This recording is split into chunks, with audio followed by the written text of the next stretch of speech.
apakah benar-benar kita akan tergeser dari segala macam dunia itu. Nah, iya, sebagian bidang yang dulu dikuasai manusia sudah digantikan oleh komputer. Itu fakta. Ya. Next slide. Jadi bidang-bidang yang otomatisasi, yang otomatis, yang kegiatannya berulang, tidak butuh pemikiran, lakukan repetisi, itu sudah sebagian besar sudah digantikan oleh komputer, oleh mesin. Seperti sorting gudang, kalau kalian pernah lihat video YouTube tentang eBay atau Amazon, mereka mengatur pengiriman, mereka cuma scan barcode, mesin langsung mengarahkan dia ke lane yang mana, berbeda-beda. Lalu juga untuk bidang manufaktur, misalnya pembuatan mobil, perakitan mobil, pengecetan body, itu semua sudah pakai mesin. Karena bukan butuh prosesi, tidak apa seni yang gimana, bahwa cat rata selesai, gitu ya. Atau misalnya solder komputer ya, membuat part-part komputer presisi dengan titik yang kecil sekali, itu bisa, dan tidak perlu ada pengembangan lebih lanjut. Dalam arti tidak perlu pengembangan lebih lanjut itu uh, kita itu aja, sudah sesuai dengan yang diprogram oleh programmernya, hanya itu saja, itu sudah otomatisasi. Dan yang terakhir adalah sekarang yang berkembang adalah tuh customer service ya, kita sering banget ketemu CS yang bot ya. Jadi pemrogramnya sudah membuat alur, silakan pilih A untuk, silakan pilih B untuk, silakan pilih C untuk, ya. Kita dulu tahu mungkin kalau yang berlangganan kartu kredit, kalau nelfon ke kartu kredit tanya tagihan, sudah ada bot seperti itu. Sekarang chat WhatsApp juga pakai bot. Bahkan sekarang chat WhatsApp sudah ada chat GPT-nya. Hal-hal seperti itu sudah mulai Mbak. Karena pada dasarnya CS itu bagi sebagian besar perusahaan hanya sebuah formalitas ya, tidak terlalu apa. Seringkali kita ketemu CS yang tidak menjawab permasalahan ya. Kalau kita benar-benar nge-push seorang CS, kami baru nanti kita tekan nol untuk bicara dengan representatif itu jadinya. Baru kita ketemu dengan manusia setelah pilihan-pilihan bot yang lain. Itu adalah otomatisasi. Sekarang yang seharusnya masih dipegang oleh manusia itu adalah di bidang kreatif. Kenapa? Karena itu kekuatan manusia. Di penulisan, dalam hal ini penerjemahan ya. Kenapa penerjemahan saya samakan dengan penulisan? Itu karena sebenarnya bagi saya setelah pengalaman bertahun-tahun itu merasa bahwa sebenarnya saya menulis sebuah buku baru. Ya, kalau saya menerjemahkan, saya menulis. Cuman ceritanya sudah ada di buku lain dan saya menulis ulang dalam bahasa lain. Ya, jadi hasil tulisan terjemahan itu bagus atau jelek nantinya juga tergantung dari kemampuan menulis si penerjemah itu sendiri. Nanti kita akan lihat ya, apa sih bedanya penerjemah yang hanya menerjemahkan dalam arti mengganti kata-kata dengan penerjemah yang kreatif, penerjemah yang mampu menuliskan ulang. Nah, kedua bidang yang juga menurut saya masih belum tergantikan adalah bidang di seni dan periklanan. Seni walaupun sekarang bisa ya, kalau Anda mengaku seorang seniman dan Anda pakai AI untuk membuat sebuah lukisan, kemudian Anda langsung kirim itu ke klien, ya berarti Anda menyerahkan jiwa Anda kepada robot. Gitu. Tapi kalau Anda misalnya, boleh pilih bantuan, saya mau bikin lukisan, coba pakai AI, nanti AI bikin terus, oh iya Anda dapat inspirasi, Anda lukis ulang sesuai dengan imajinasi Anda, sesuai dengan kreativitas Anda, itu masih oke. Nah, seharusnya itu ya yang kekuatan manusia, karena imajinasi tidak dimiliki oleh robot. Itu hanya dimiliki oleh manusia.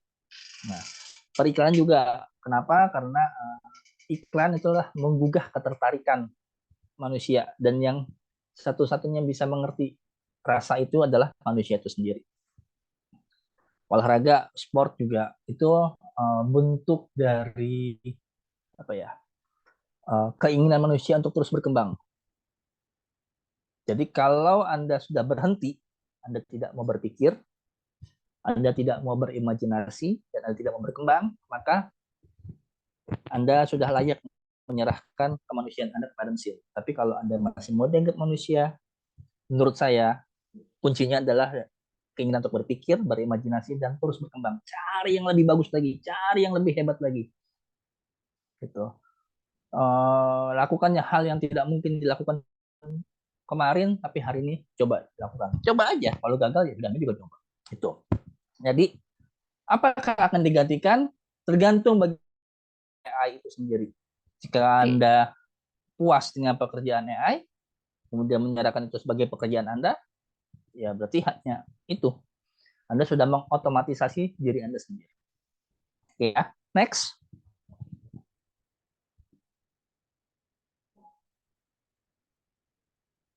Oke.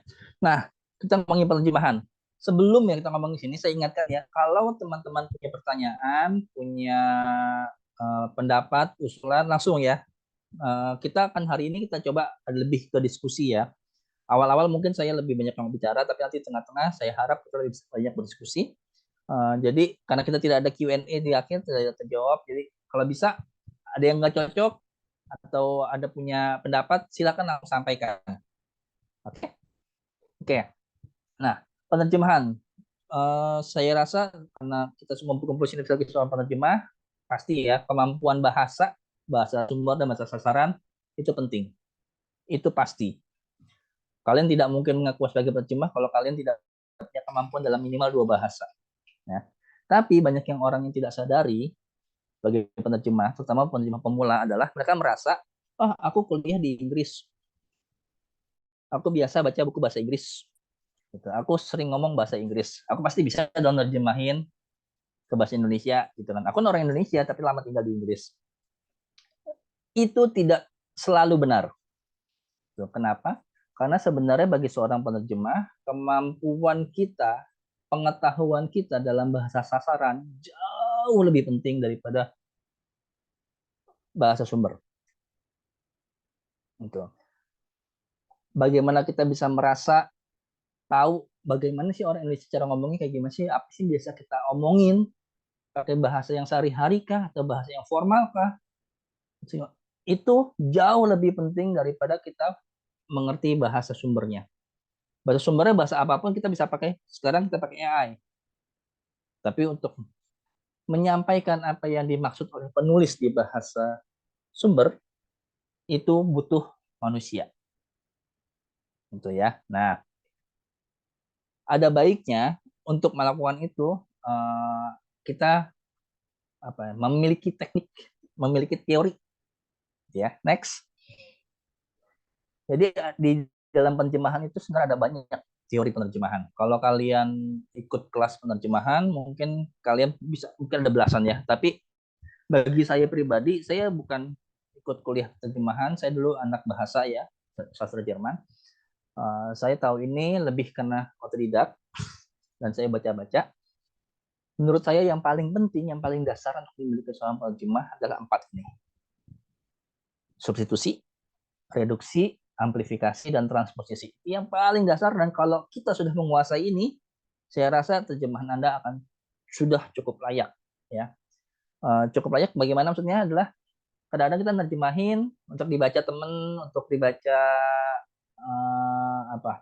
orang yang sedang mau bikin tesis, tapi pada dasarnya Anda tidak dibayar gitu ya. Anda dibayar dalam rate yang sangat sangat rendah gitu kan, tidak untuk dikonsumsi publik. Nah, penerjemah profesional itu adalah saat hasil kerja kita kemudian itu dipakai, diterbitkan atau dimasukkan ke dalam jurnal. Nah, itu sebuah kebanggaan sendiri. Kenapa? Karena pengakuan bahwa hasil tulisan kita, walaupun hanya terjemahan, hasil tulisan kita itu diakui dan dibaca secara umum. Ya. Dan jika kalian menguasai 4 ini, kalian saya rasa sudah cukup mampu untuk menghasilkan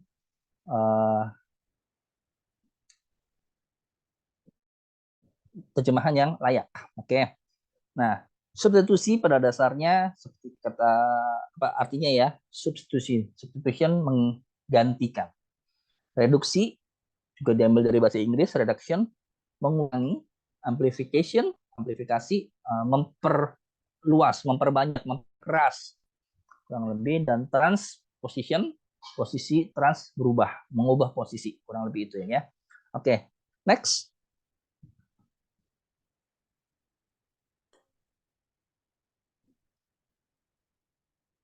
Oke, kita bahas ya substitution. Ini kita punya bahasa Inggris contohnya ya. I know that you love him, but there is also she in his life. And I know that he said that you are the only one he loves now. But now at that some point, she was also the only one he loves. And think that at some point in the future, he can fall in love with someone else and you'll become just as she is today. Saya kasih warna itu semua. Him, she, his, he, she, him, she. Karena dalam Indonesia semuanya dia.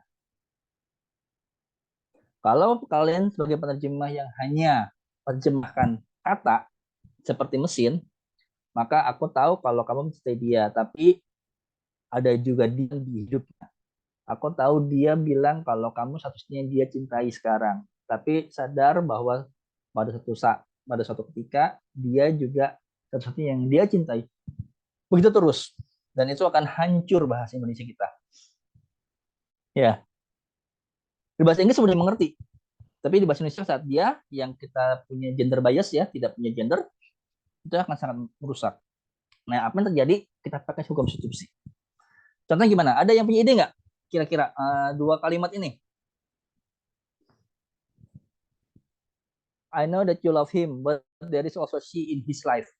Itu saja dulu. Kira-kira bagaimana menerjemahkan yang baik dalam bahasa Indonesia? Ada yang punya ide? Bisa resen di komen.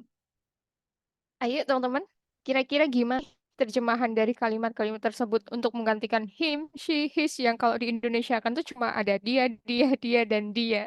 Jadi kira-kira yang biar efektif, biar enak tuh kayak gimana? Bisa langsung raise hand, bisa juga tulis di kolom chat Zoom. Ayo, silakan, biar kita diskusikan nih.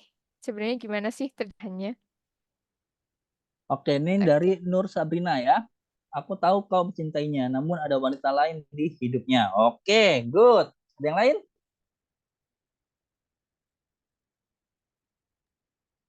Ayo yang lain, nggak usah malu-malu. Ini nanti kita belajar bareng nih.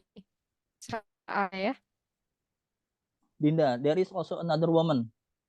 Oh, bukan bahasa Inggrisnya ya. Kita nggak ngubah bahasa Iya. Inggrisnya. Ini kita terjemahkan ke bahasa Indonesianya.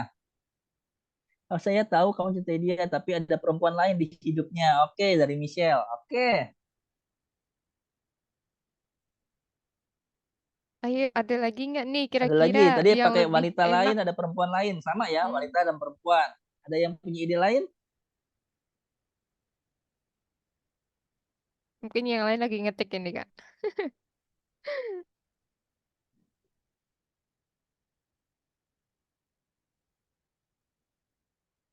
Bisa langsung menggunakan nama orang untuk membedakan nih dari Kak Ratna Iswanto Oh, katanya. iya. Tapi kan di sini kita nggak punya namanya nih. Oke ya, kalau kalau di ceritanya dalam konteks novelnya kalian tahu ada namanya, boleh pakai nama. Benar, oke. Tapi kalau kita hanya tahu ini, aku tahu mencintai tapi dia masih mencintai orang lain. Oh, oke. Oh, oke ya. Ini yang kayak begini. Tadi siapa tadi ya? Sebelum ini, aku tahu kontennya, tapi ada seorang lain yang dicintai. Oke, yang kayak punya Siva dan punya tadi siapa sebelumnya sebelum Siva? Kak Nurul? Yang sebelah Syifa itu ada Kak Aswar Fauzan. Oh ya, nah Hmm. ini juga ya agak hati-hati ya untuk menerjemahkan yang kayak begini. Tapi dia masih mencintai orang lain. Itu beda artinya dengan teks asli kita yang but there is also she in his life. Ya, uh, kita mungkin mikir ya dia punya pacar ya, tapi apakah dia still in love? Karena dia masih mencintai di sini. Kamu sudah melompat ke sebuah konklusi yang lain. Di kalimat ini tidak ada kata-kata he is still in love with her. Gitu. Tapi ada seseorang lain dalam hidupnya, benar. Aku tahu kau mencintainya, tapi ada orang lain yang kau cintai. Oh, ini juga bahaya ya, hati-hati ya, Indana. Ini his ya, bukan you. Kalau ini kan but there is someone else that you love. Oke, hati-hati. Ini juga konklusi yang lompat ya. Aku tahu kalau misalnya, namun di dalam hidupnya, oke, sip, yang ini juga bisa. Ini mirip dengan yang tadi pertama-tama ya, Vico juga nih, tapi dia ini Vico sudah pakai kata, kalau kita bilang sudah pakai transposisi. Namun dalam hidupnya, but in his life there is also another woman.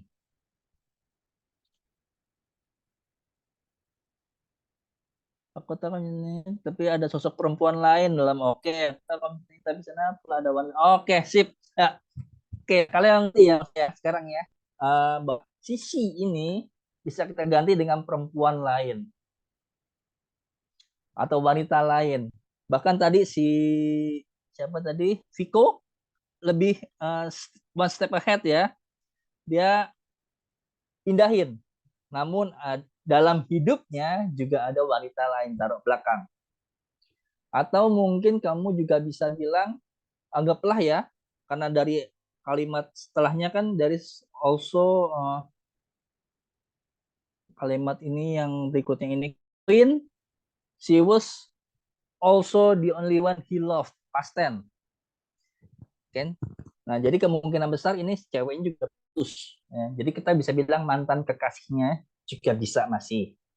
Gitu. Tapi kita juga hati-hati. Apakah benar dia sudah putus atau tidak, kita harus tahu dari ceritanya. Kita jangan sampai jump conclusion, jangan lompat ke kesimpulan yang kita tidak ketahui sebenarnya dalam cerita ini.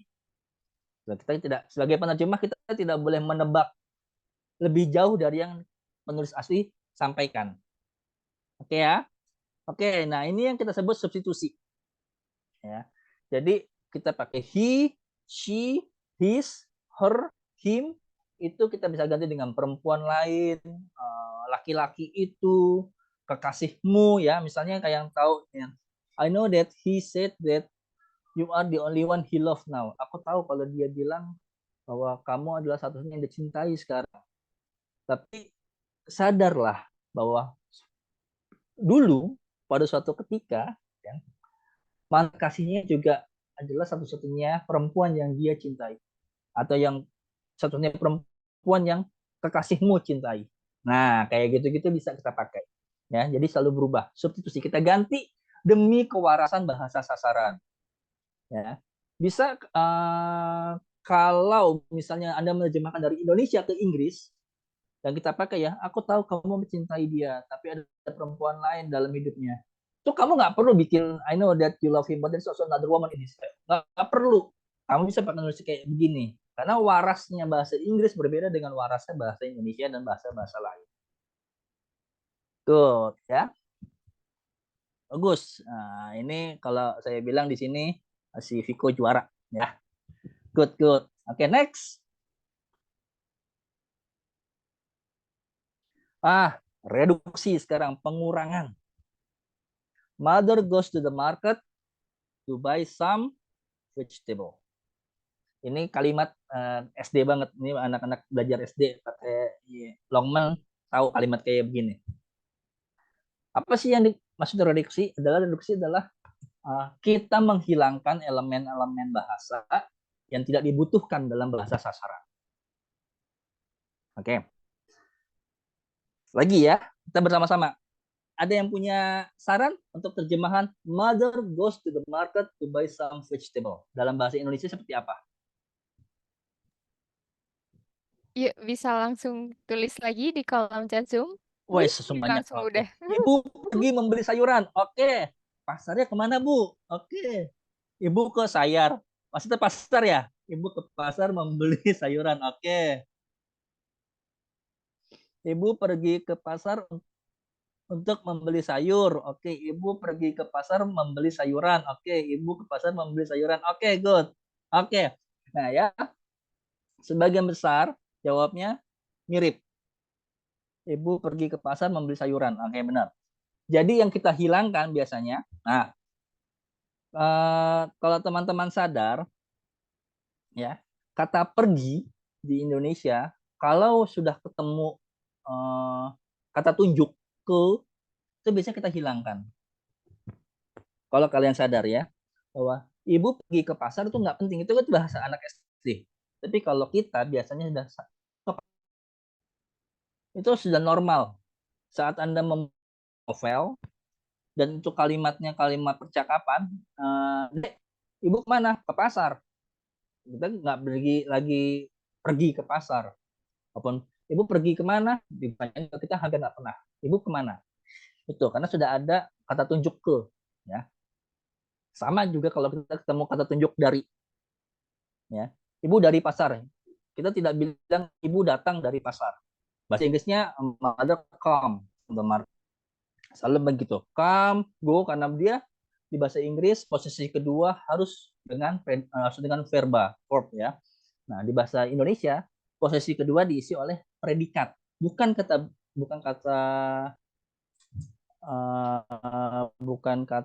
kerja. Ya, jadi predikat itu adalah kata yang bisa menerangkan subjek. Hanya itu. Karena itu kita biasa pakai misalnya kayak saya sakit, kata sifat. Cukup. Saya guru, kata benda. Cukup. Gitu. Predikat jadi bukan kelas katanya yang penting buat kita, tapi fungsinya dalam sebuah kalimat. Gitu ya. Nah, benar. Jadi ibu ke pasar membeli sayuran. Sam hilang pasti. Kalau kalian masih menerjemahkan ibu pergi ke pasar membeli beberapa sayur, ya itu saya rasa akan sesuai dengan yang keluar di Google. Mungkin Google sekarang enggak ya, tapi Google dulu pasti akan seperti itu. Benar, jadi kita menghilangkan pergi, goes, dan menghilangkan some biasanya. Untuk yang reduksi, itu adalah reduksi. Nah, ibu ke pasar membeli beberapa sayuran. Ya, itu ya. Ya, dari si Rizky ya. Nah, itu adalah terjemahan zaman dulu banget Google. Saya rasa Google sekarang sudah memperbaiki dirinya. Oke, next.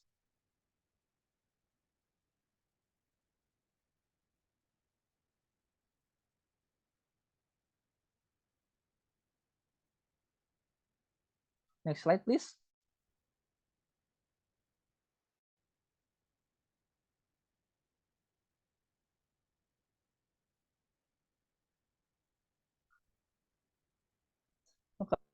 Nurul sudah ganti? Oke, sudah ganti ya. Nah, ini amplifikasi sekarang kita bicara ya. Amplifikasi memperkeras, memperluas, memperbesar. Amplifying pokoknya. Nah, ini bahasa Inggrisnya based on FDA analysis, antiseptic soap not only has been proven bla bla bla bla bla bla bla bla bla bla. Oke.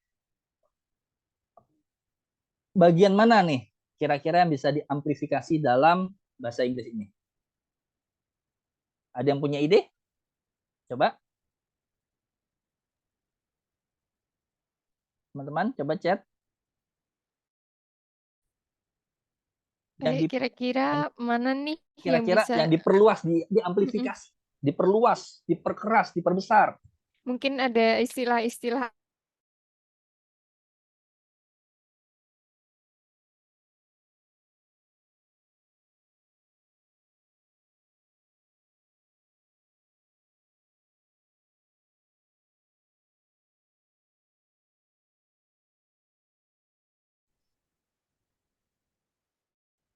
ayo apa yuk dulu Coba deh, si siapa tadi yang pertama jawab itu?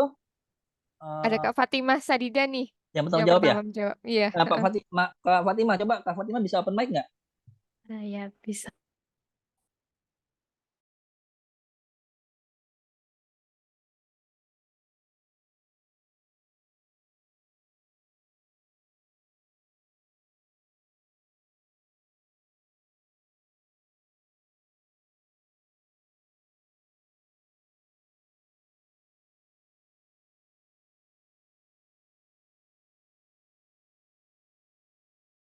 Oke, benar. Oke. Itu kalau nggak salah tuh terjemahannya itu food and drugs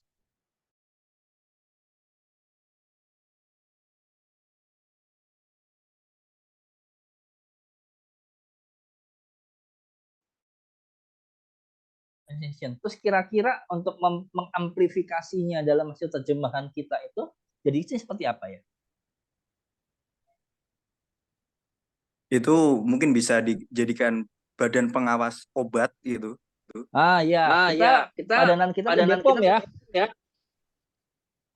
BPOM, Badan Pengawas Obat dan Makanan. Nah, itu seperti yang Mas Rizky tadi bilang tadi, biasanya terjemah analisis. Ya, berdasarkan ya analisis ya. Hmm? Analisis dari Badan Pengawas Obat dan Makanan Amerika Serikat, itu FDA itu Amerika Serikat biasanya.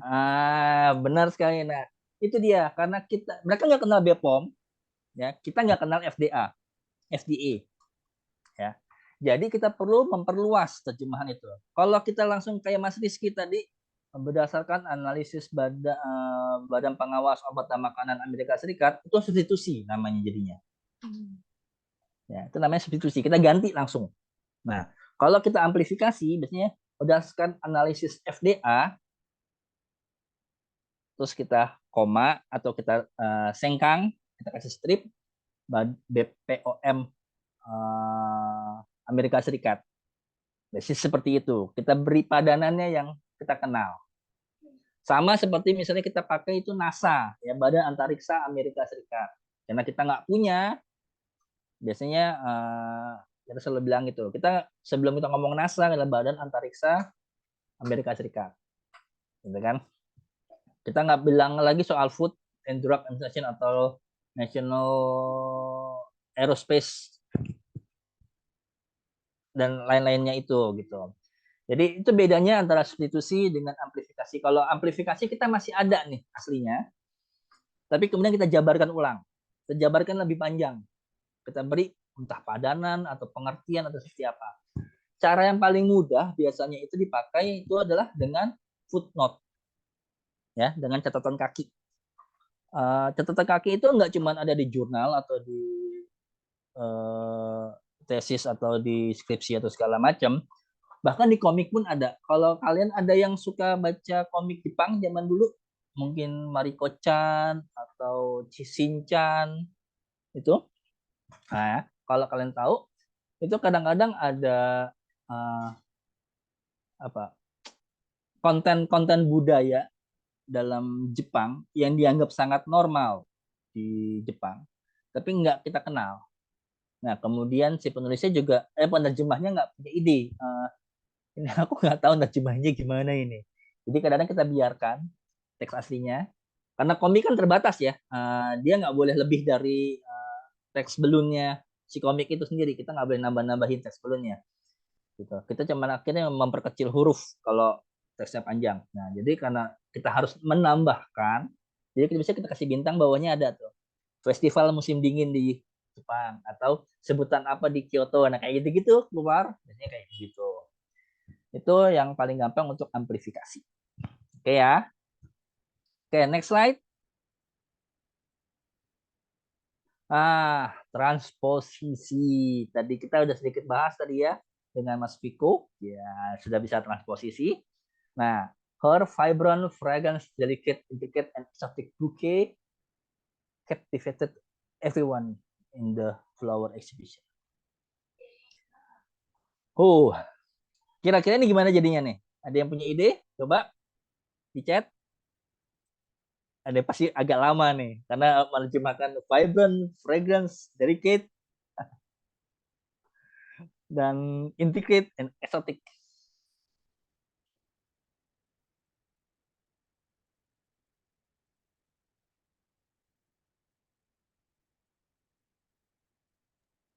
Ini lagi pada searching-searching dulu nih kayaknya. Oh iya.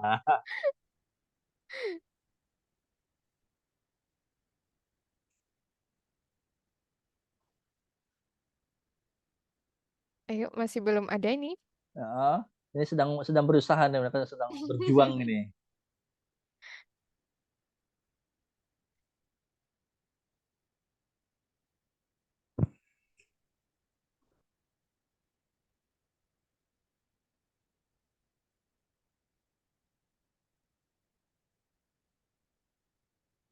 Atau mungkin resign aja ya, nggak usah, kalau ngetiknya lama, langsung coba diucapkan. Siapa yang berani? Iya, iya Ada boleh. yang berani langsung? Ayo, siapa yang mau coba ngetik harus her vibrant fragrant. Nanti satu-satu itu susah lama. Bisa langsung open mic coba aja yuk. langsung open mic. Coba siapa ya bisa berani resign? Siapa nih kira-kira yang mau coba? Kalau belum ketemu semuanya, beberapa dulu nggak apa-apa. Kira-kira huruf Brabrand itu Siapa sih apa? yang bikin tulisannya ya Background itu panjang banget apa? ini ya? Iya, karena ada beberapa istilah kan mungkin nyarinya satu-satu artinya tuh apa sih gitu. Baru ketemu separuh nih. Ayo, ada yang berani? Ada yang nih.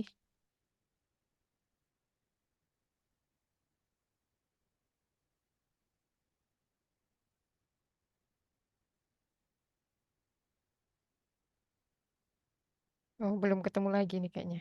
Belum nih. Iya. Kak Rizky udah belum nih? Tadi kayaknya Kak Rizky termasuk yang cepat ya.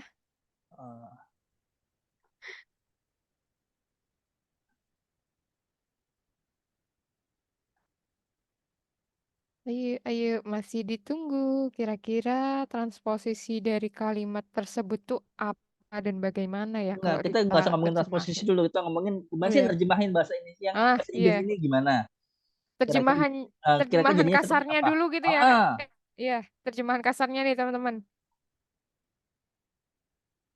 Ini aku copyin deh teksnya biar bisa kalian searching di Google oh, Translate. Siva Putri Resen. Oke, ya Mbak Siva, silakan coba di open mic.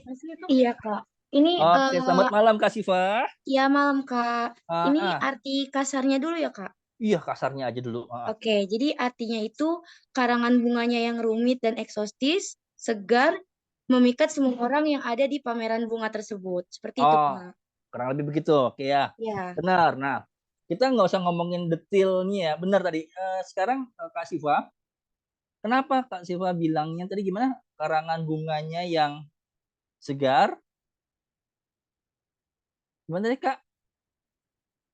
Iya, Kak. Karangan bunganya yang rumit dan eksotis, segar, dan memikat semua orang di pameran bunga. Dan apa kok dan memikat? Kenapa? Kok dan memikat? Iya, bukan dan memikat semua orang di pameran Oh, bunga tersebut. jadi karangan bunganya yang Yang sangat eksotis. rumit. Yang mana dulu nih? Rumit. Yang rumit dulu. Rumit Iya. dulu. Yang rumit. Terus Terus eksotis, eksotis, segar, segar. membuat atau memikat semua orang yang ada di pameran bunga. Oke, jadi baru 1, 2, 3, 4, 5, baru 3 ya kata kerjanya ya, kata sifatnya ya. Iya, Kak. Oke. Nah, kenapa Kak Siva? Itu jadi karangan bunganya yang kenapa? Maaf, Kak, maksudnya kenapa tuh gimana ya? Iya, kenapa kok jadinya?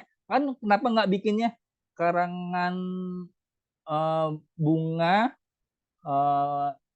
segar, eksotis, dan rumit? Kenapa nggak gitu? Kenapa karangan bunganya dulu?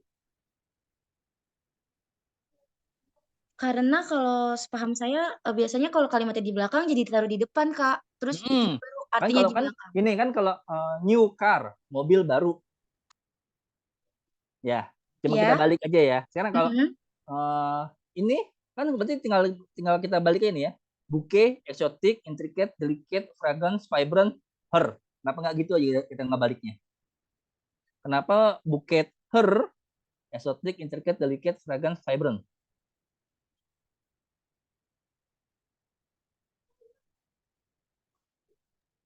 Bingung ya Kak ya?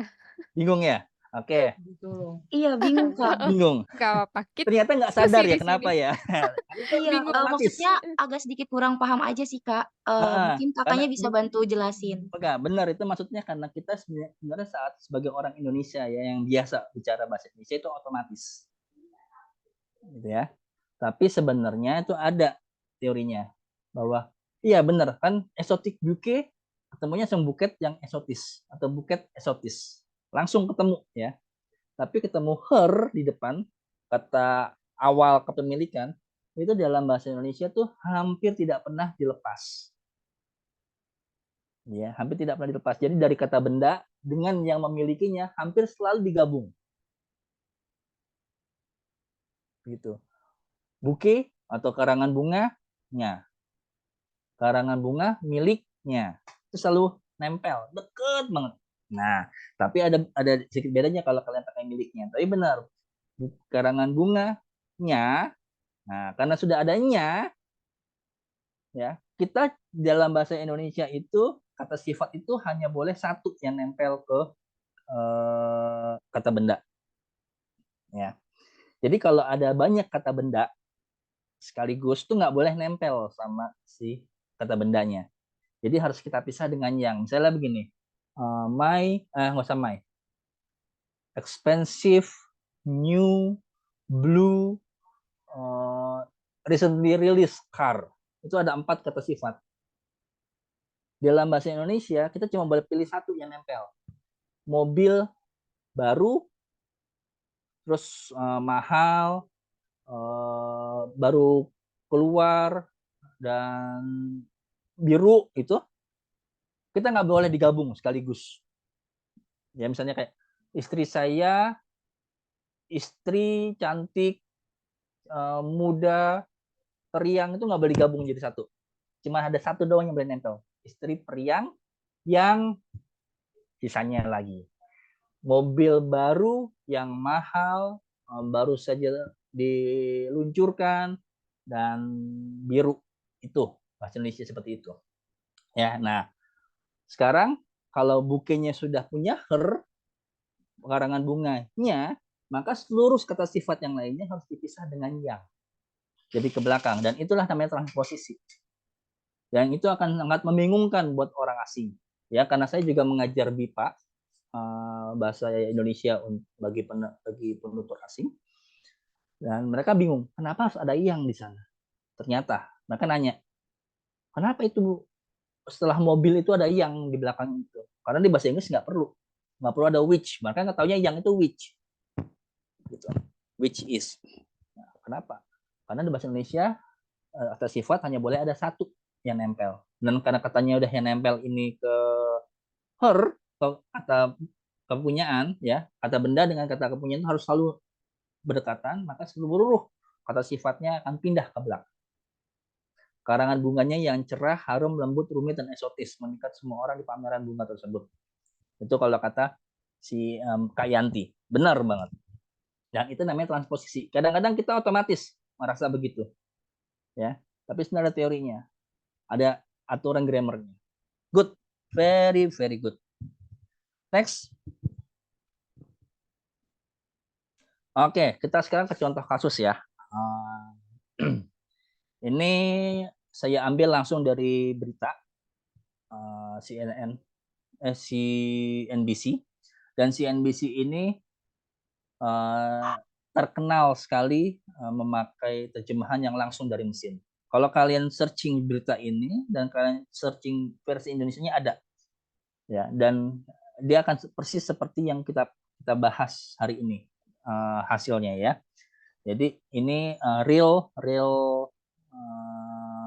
case, ya, kasus yang benar-benar ada, benar-benar terjadi, di mana manusia menyerahkan dirinya kepada mesin. Kali ini kita cuman akan membahas bagian judulnya aja. Kita nggak bahas bawahnya lagi karena bisa panjang sekali. Kita mau judul. Dan perlu perhatikan bahwa judul di berita kekurangan tanda baca, ya. Maka kita nggak pakai titik, kita nggak pakai banyak, seminim mungkin tanda baca di dalam judul berita, karena memang begitu aturannya. Bukan aturan sih, nggak ada aturannya, tapi itu lebih kebiasaan, ya. Tajuk berita itu, tajuk judul, lebih memposisikan dirinya sebagai sesuatu yang bombastis dan minim kata. Jadi sering kalau kalian baca di berita-berita itu, kata kerjanya lebih banyak kata dasar. Mereka kalau tidak harus pakai kata berimbuhan, mereka akan pilih pakai kata dasar kalau sudah cukup. Kalau itu. Jadi agak berbeda. Tapi kita akan coba lihat dari sisi bahasanya sekarang, ya. Sanction on Russian crude oil have failed completely, oil analyst says, ya. Ini judul bahasa Inggrisnya, dan ini sangat benar dalam versi bahasa Inggrisnya. Kode etik jurnalistik, ya, benar. Kebiasaan dari itu, benar, bagus. Next. Oke, nah sekarang kita pakai AI. Waktunya kita pakai AI. Saya pakai yang gratisan ya, MT-nya, Machine Translation-nya kita pakai yang gratisan. Di sini untuk pelatihan ini saya pakai Google Translate dan pakai OpenAI, ChatGPT. Kita buat ini sanksi terhadap minyak mentah Rusia telah gagal sepenuhnya, kata analis minyak. Oke, ini versi si Google Translate. Next. Oke, ini dari ChatGPT. Sanksi terhadap minyak mentah Rusia telah gagal sepenuhnya, kata analis minyak. Sama ya? Ternyata dua mesin ini sama. Ya. Coba slide sebelumnya. Oke. Oke, next. Slide setelahnya. Oke. Belum. Kali sebelumnya. Oke. Sama persis ya, ternyata ya. Dari dua mesin ini ternyata sama persis. Tidak berbeda. Sanksi terhadap minyak mentah Rusia telah gagal sepenuhnya, kata analis minyak. Oke. Nah, di sini apa yang menjadi masalah? Coba ada yang bisa bilang? Ada yang bisa chat? Apa yang aneh dari terjemahan sanksi terhadap minyak mentah Rusia telah gagal sepenuhnya, kata analis minyak? Ada yang merasa aneh nggak? Atau udah oke-oke aja?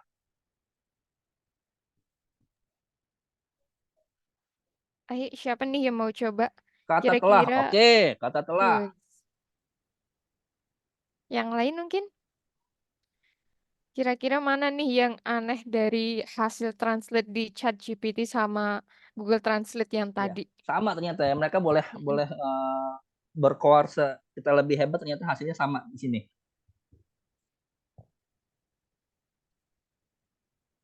Kata apa, Viko? Oh, katanya. Oh, kata dari situ. Oke. Kalau nggak pakai kata harusnya menurut. Oke. Ini Yanti sama Viko sejiwa ya, sepertinya. Oke. Terhadap sanksi terhadap minyak mentah Rusia. Oke. Oh, Dinda bilang kata tadi diganti ungkap. Oke.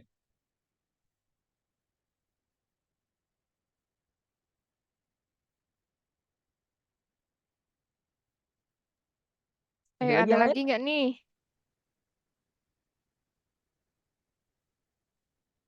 Gagal total bisa. Oke, yang aneh jadi gagal sepenuhnya ya, jadi gagal total. Oke. Ada lagi?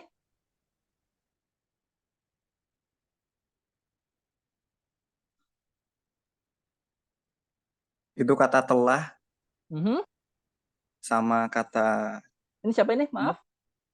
kata telah itu seharusnya mungkin kalau diterjemahkan itu bisa dimasukkan saja ke dalam bahasa itunya, di dalam petiknya itu. Dari Kak Rizky. Jadi kira-kira gimana nih Jadi untuk sanksi translate terhadap minyak komplitnya? mentah Rusia, tanda kutip, telah gagal sepenuhnya, begitu? Iya, telah gagal sepenuhnya itu dimasukkan ke dalam tanda petiknya, seharusnya begitu. Itu katanya itu terlalu sebenarnya ini aneh ya, urutan katanya itu kalau dari bahasa Inggrisnya itu menurut saya ini bukan bahasa Inggris gitu loh kalau menurut saya. Terus juga ini kata analis minyak itu mungkin sebaiknya lebih jangan daripada kata, mending kata ucap ya, ucap analis minyak gitu. Oke, tadi ada yang ungkap, ucap, menurut. Oke ya, oke. Oke, terima kasih Mas Rizky. Nah, kalau saya tadi ada gagal total ya. Bagi saya yang kalau begitu saya pertama kali membaca ini, yang punya masalah adalah gagal sepenuhnya. Itu yang paling mengganggu mata saya. Itu baca ini gagal sepenuhnya ini apa sih? Itu loh. Itu pertama. Ya. Kedua, kata analis minyak itu juga yang mengganggu. Ya. Kata analis minyak ini kan bukan novel ini. Kok begini jadinya gitu kan? Nah, itu dulu pertama ya yang jadi masalah gitu ya. Oke, nah Sekarang bagaimana cara kita memperbaiki ini? Kita kan sekarang kita memakai AI untuk menghasilkan terjemahan yang baik. Jadi ini kita pakai. Ya, ini kita pakai. Ini sebagai awalan kita pakai. Nah, kita sudah mengidentifikasi masalah. Aku punya masalah di gagal sepenuhnya, ditelah, dan di kata analis minyak. Itu 3 itu kita masalah. Oke. Nah, masing-masing AI, masing-masing mesin penerjemahan itu punya kelebihan dan kekurangan. Kita ngomongin kelebihannya aja ya. Setahu saya, karena saya pengguna Google Translate sejak lama, sebelum dulu ada saingannya, itu Google Translate sangat kuat dalam penerjemahan kata. Oke. Karena saya punya masalah dengan gagal sepenuhnya, saya akan cari per kata untuk di Google Translate. Oke, next slide.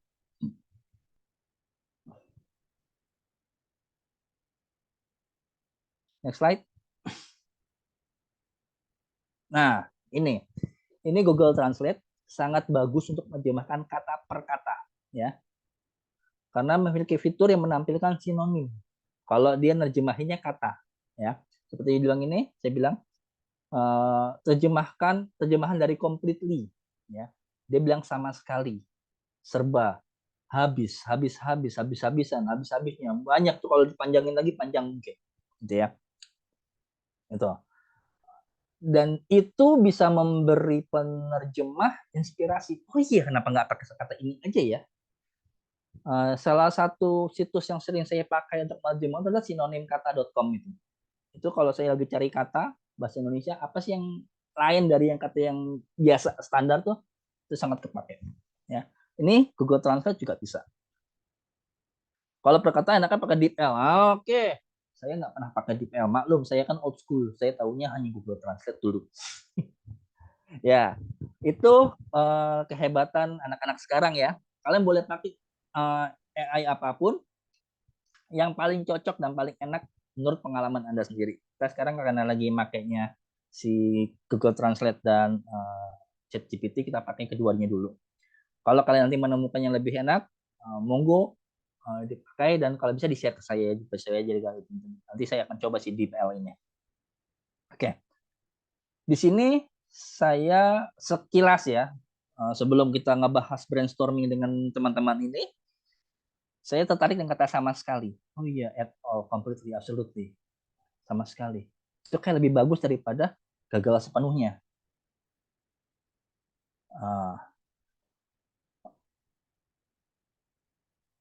Oke, Kak Mel, sebentar Kak Mel ya. Kita akan ini gagal sepenuhnya akan saya ganti jadi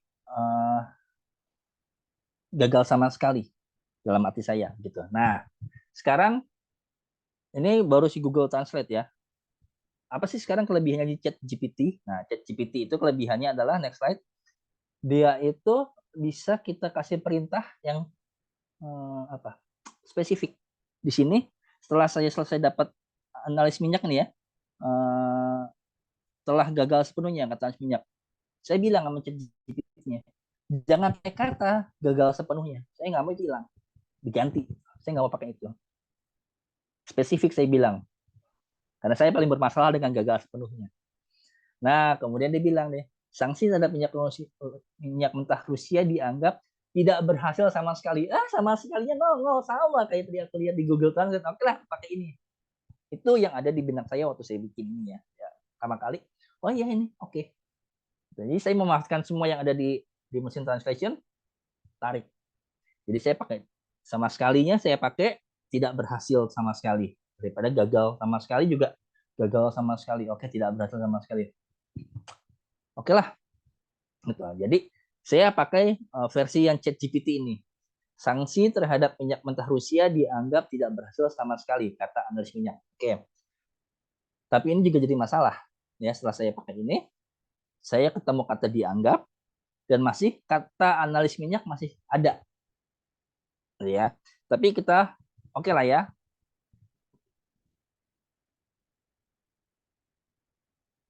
Oh, Alex, hati-hati Alex. Mas Alex ya, ini agak jauh gitu ya.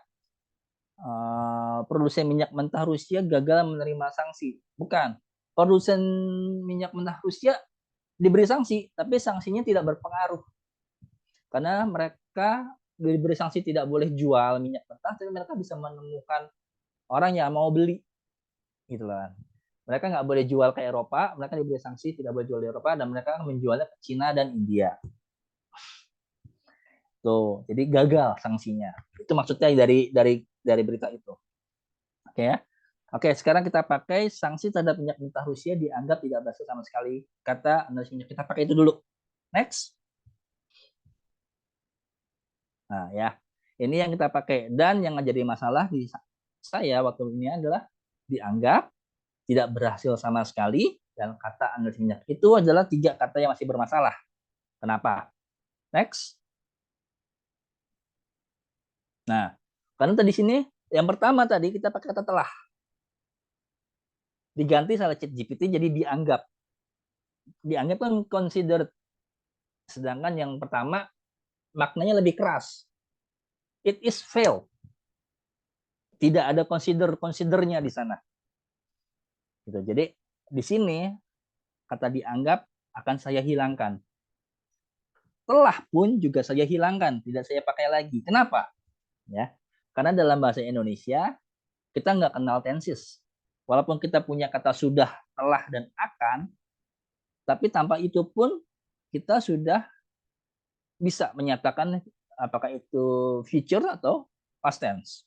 Ya, I will go to Bali.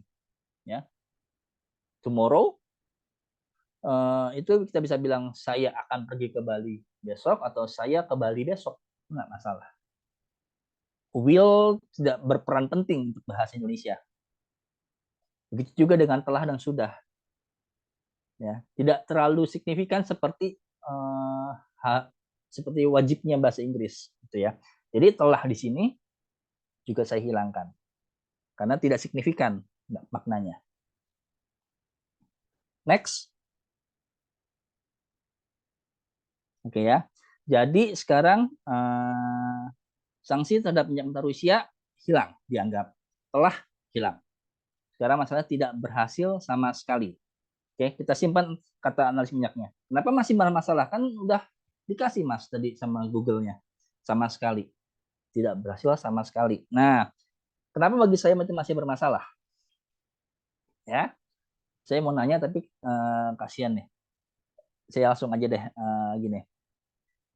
Semua adverbia, bukan semua, hampir semua adverbia ya yang menyatakan kualitas dan kuantitas di bahasa Indonesia, contohnya sering, banyak, sedikit, kadang-kadang, ya itu frekuensi dan itu frekuensi dan kuantitas ya. Sering, kadang-kadang, sesekali itu frekuensi, banyak, sedikit itu kuantitas, atau selalu, sehari-hari itu atau juga kualitas, misalnya kayak sangat, saya sangat lapar, itu semuanya ditaruh di depan, di sebelum kata yang diterangkan. Itu adalah kebiasaan bahasa Indonesia. Itu hukumnya dalam bahasa Indonesia. Semua kata itu ada di depan. Ya. Setahu saya itu hanya sekali yang ditaruh di belakang. Saya lapar sekali. Selain itu, kayaknya tidak ada lagi kata adverbia yang ditaruhnya di belakang kata yang diterangkan. Gitu ya. Mohon maaf kalau teman-teman nemu, adakah nih adverbia penjelas yang taruhnya di belakang? Tolong kasih tahu saya. Tapi setahu saya baru itu yang saya temuin ya. Jadi saya sangat lapar dan saya lapar sekali. Hanya sekali yang ada di belakang. Nah, hal itu membuat sama sekali ya at all ini menjadi di gray area. Ya. Kadang-kadang dia ada di belakang atau kadang-kadang dia ada di depan kata yang diterangkan. Kenapa? Karena kan masih ada sekalinya, jadi sama sekali. Saya tidak bisa sama sekali, saya sama sekali tidak bisa, masih oke. Masih gray area, ya. Tapi di sini kenapa saya bermasalah?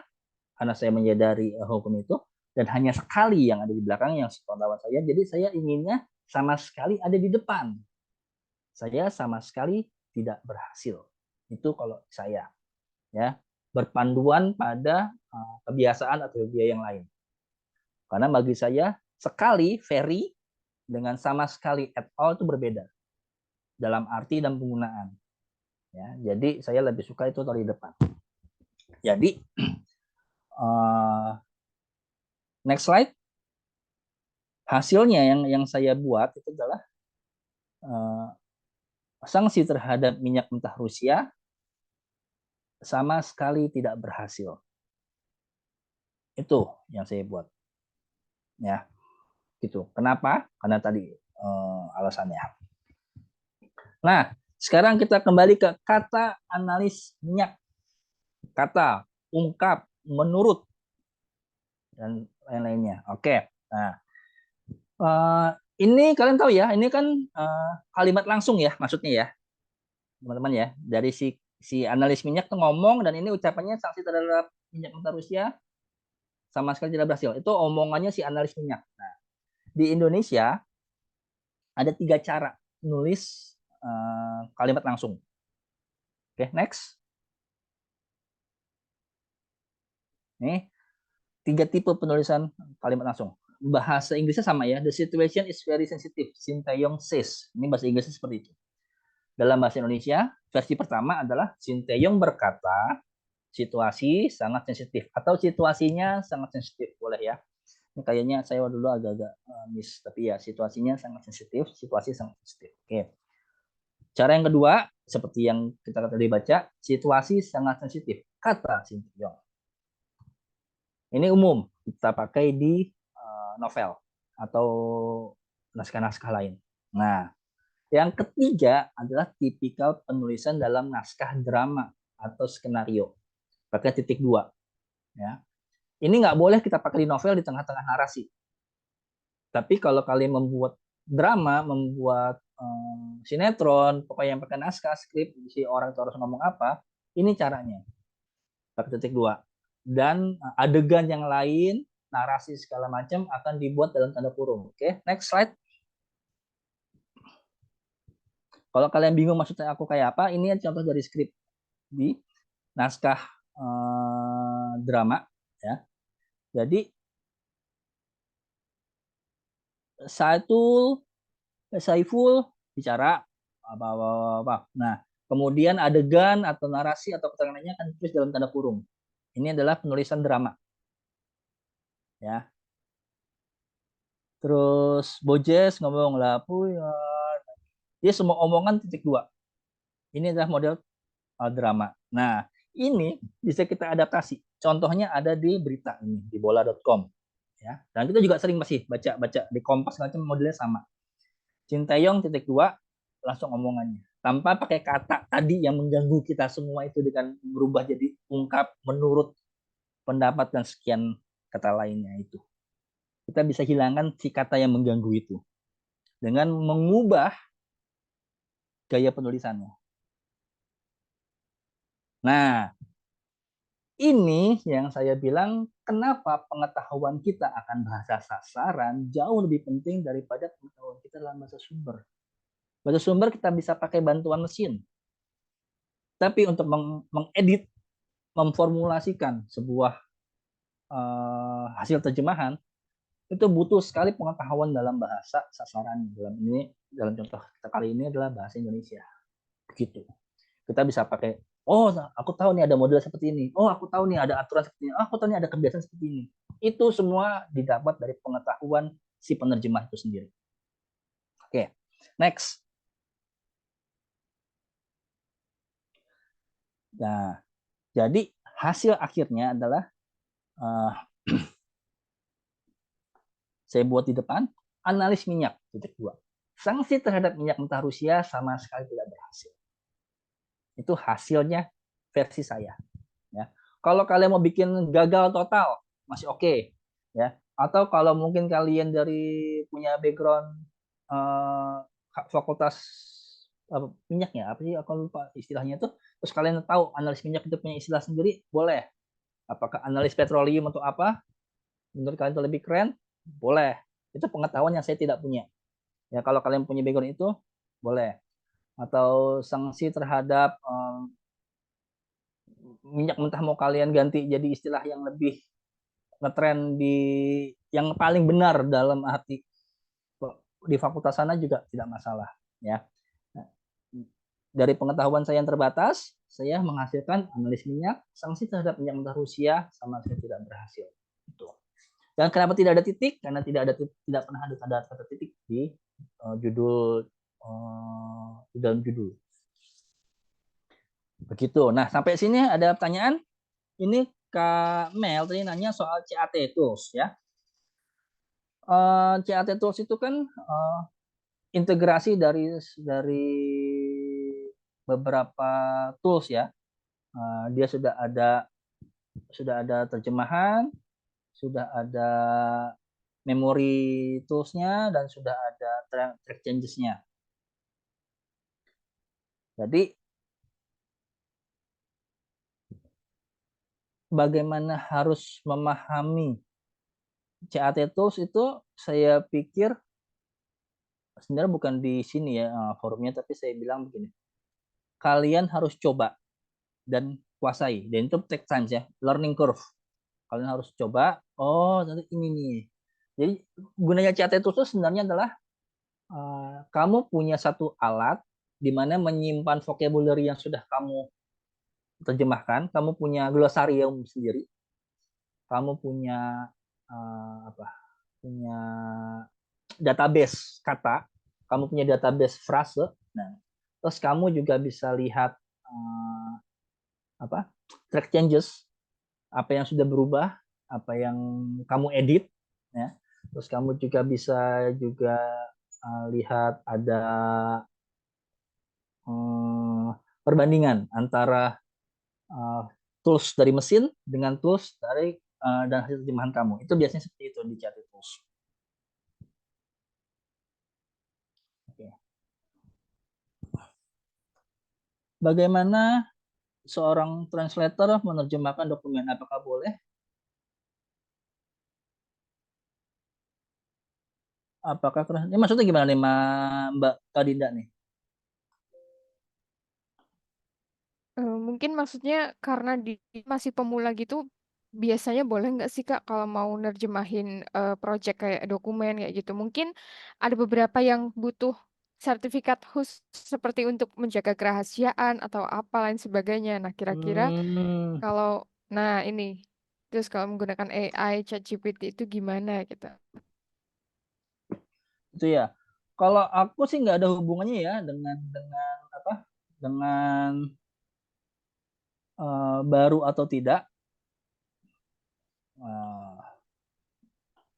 Maaf, tunggu sebentar ya. Saya harus mute sebentar. Oke, tunggu sebentar ya. Sambil menunggu, aku kirim terlebih dahulu link untuk evaluasinya. Jadi untuk teman-teman semuanya, silahkan bisa mengisi link berikut. Dan jangan lupa untuk bisa stay sampai akhir ya, karena nanti di akhir sesi kita akan ada kuis juga. Kemudian kuis asik-asikan lah ya pokoknya. Terus kita akan ada foto bersama juga. Jadi untuk teman-teman, tolong untuk bisa stay sampai akhir nanti. Jangan lupa untuk isi link evaluasi webinarnya. Linknya udah aku kirim di kolom chat room ya.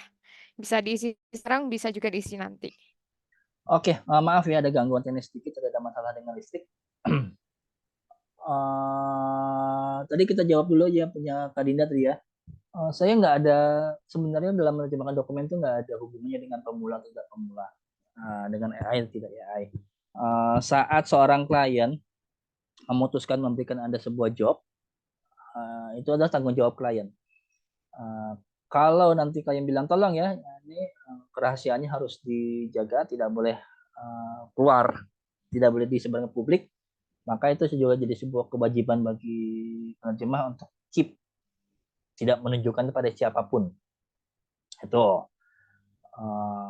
Tapi itu kalau masalah kerahasiaan ya. Tapi kalau Anda menerjemahkan dokumen resmi yang perlu nanti dipertanggungjawabkan keabsahannya, seperti misalnya menerjemahin surat kelulusan atau daftar nilai atau segala macam, itu memang butuh penerjemah yang tersertifikasi atau penerjemah tersumpah.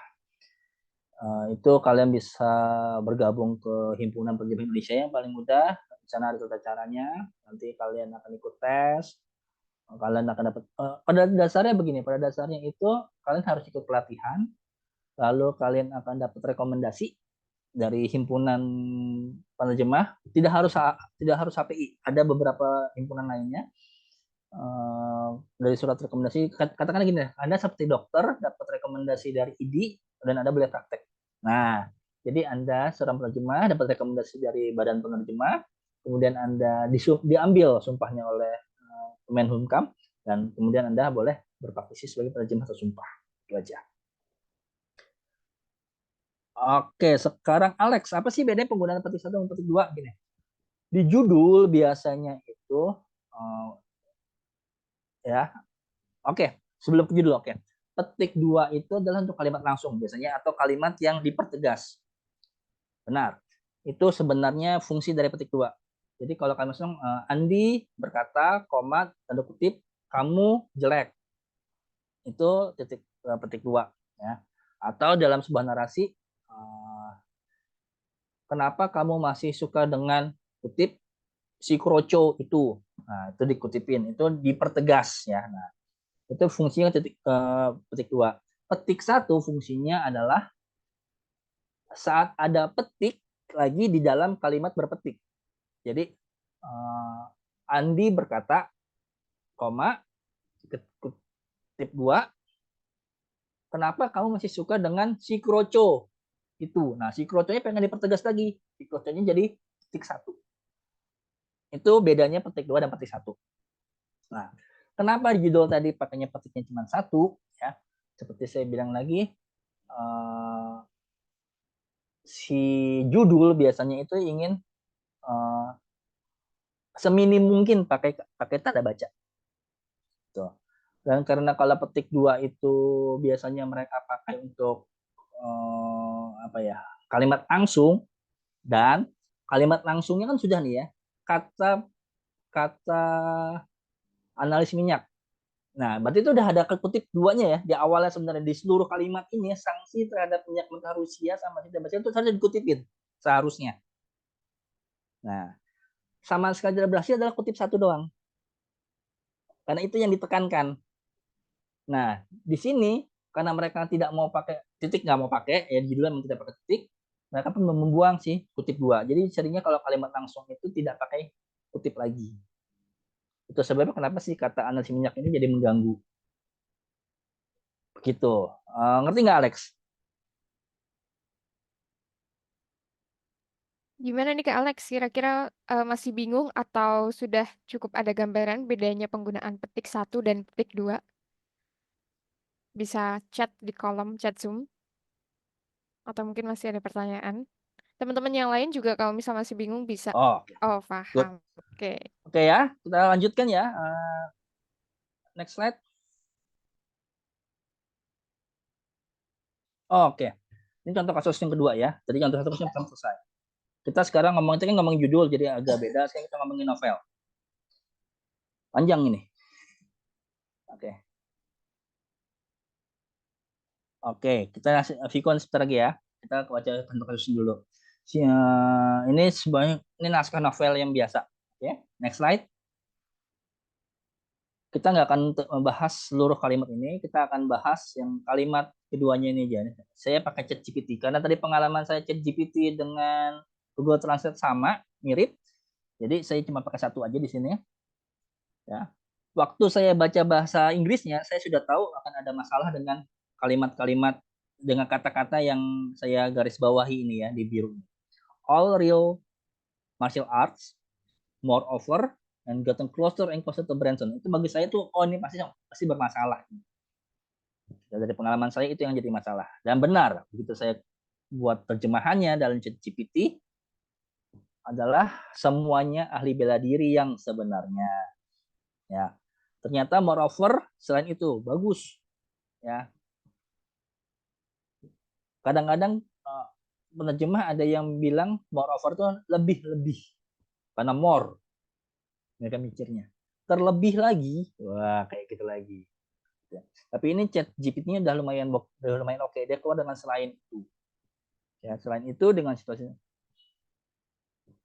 lebih masuk akal karena terlebih lagi, wah lebih repot lagi ya gitu. Dan semakin mendekat pada Branson. Oke, ini sebenarnya ada masalah tapi minimal mereka tidak saat mereka dekat ke Branson, tidak seperti itu. Semakin mendekat lagi oke.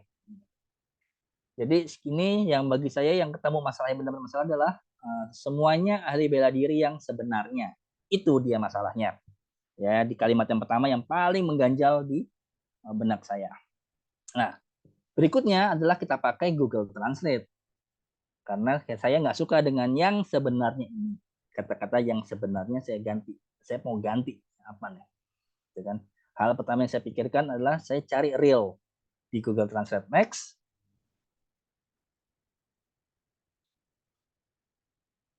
Nah, oke, next. Nah, real ya, real, nyata. Kemudian ada juga real, sejati, hakiki, betul. Saya ketemu nih, sejati. Dari cerita si martial art, kayaknya sejati kayak keren ya. Vibe-nya dunia persilatan tuh muncul daripada yang nyata, yang real, yang hakiki, yang betul. Gitu ya. Nah, ini sejati dapat nih kayaknya nih. Jadi saya pilih sejati nih, saya kasihnya. Oke, jadi ahli bela diri yang sejati nggak mungkin kita pakai yang sejati. Ahli bela diri sejati. Nah, sejati ini kan banyak ya, kita bisa pakai nggak cuma di real doang ya, nggak cuma di real doang. Misalnya ini undisputed world champion boxing ya, itu saya pernah baca suatu saat ada yang menerjemahkan juara tinju tak terbantahkan. Nggak salah, undisputed bahasa Inggrisnya. Ya. Tapi entah kenapa saya tahu kayak istilah yang paling sering, yang paling enak tuh juara tinju sejati. Dan juara tinju kelas berat sejati. Itu yang enak. Nah, kayak itu juga. Jadi sejati ini tidak melulu kita harus fleksibel, kita harus kreatif. Yang sesuai apa nih yang enak vibe-nya. Kadang-kadang kita memperhatikan itu. Nuansa yang kita ambil. Oke. Nah, jadi saya pilih sejati. Next. Oke. Jadi kita ketemu nih. Dia tahu bahwa 3 orang di belakang Susan semuanya ahli bela diri sejati. Dan kekuatan Randall jauh di bawah mereka. So far so good ya. Tidak ada masalah. Kita hanya mengganti si Rio dengan sejati. Dari yang sebenarnya jadi sejati. Kalau kalian masukkan ini juga sebenarnya juga oke lah, kita udah paham kok. Gitu ya. Nah, sekali lagi saya bilang, kelebihan manusia adalah keinginan dia untuk berkembang, untuk berpikir, berimajinasi. Apalagi yang bisa saya perbaiki dari terjemahan ini. Oke? Nah, pertanyaannya Mas Viko ini soal langkah pertama ini nanti saya takut lupa. Saya mau nanya ke Flor soalnya. Kira-kira apa lagi yang bisa kita perbaiki dari dia tahu bahwa 3 orang di belakang Susan semuanya ahli bela diri sejati dan kekuatan Randall jauh di bawah mereka. Apa yang mau diperbaiki dari ini? Apa yang masih salah? Apa yang masih kurang serk? Ada? Ayo silahkan teman-teman dicoba lagi kira-kira kalimat Bagian terjemahan mana? Sebetulnya bagian mana? lebih enak. Oh, bagian apanya? Semuanya. Semuanya. Oh iya, oke, semuanya. Good. Dari yang semuanya ahli bela diri sejati. Oke ya. Kak Aswar bisa open mic? Aku mau tahu. Hadir. Oke, Kak Aswar, masih malam nih. Kenapa semuanya itu mengganggu jiwa Anda? Kalau menurut saya karena di depan kan udah ada 3 orang. Tapi kan ada all-nya itu di bahasa Inggrisnya. Ya juga sih. Tapi ya kenapa? Karena Kalau tiga saya orang mikirnya tiga karena orang. dia udah ada di depannya udah ada 3 orang, jadi nggak perlu pakai semuanya gitu. Nggak perlu pakai penjelasnya lah ibaratkan gitu. Oke, saya sepakat dengan Mas Aswar, benar. Karena udah ada 3 orang, semuanya nggak perlu sebenarnya. Ya, sekarang kalau kita hilangkan nih ya, sesuai dengan kegundahan jiwa Kak Aswar, dia tahu bahwa 3 orang di belakang Susan ahli bela diri sejati. Itu. Nah, ya kan? Atau bahwa juga bisa dihilangkan. Oke. Bagus. Dia tahu 3 orang di belakang Susan semuanya ahli. Oke, bisa. Kita sekarang masih bahas semuanya dulu nih ya. Kenapa dihilangkan? Ya, karena sudah 3 orang, nggak perlu lagi menjelaskan. Tapi bahasa Inggrisnya ada all-nya. Oke. Nah, sekarang saya mau bilang, ini di bahasa Inggris kan ada were ya, to be. Di bahasa Indonesia to be itu tidak. Kita punya padanan untuk to be, yaitu adalah. Tapi adalah itu tidak semandatori, tidak sewajib di bahasa Inggris. Tidak selalu dipakai. Ya. Misalnya I am dokter. Bukan saya adalah seorang dokter, tapi saya dokter pun udah cukup di bahasa Indonesia. Ya, is-nya hilang, M-nya hilang, E-nya hilang, ya. Nah. Lalu kenapa ada adalah kalau begitu? Kalau memang dihilangkan.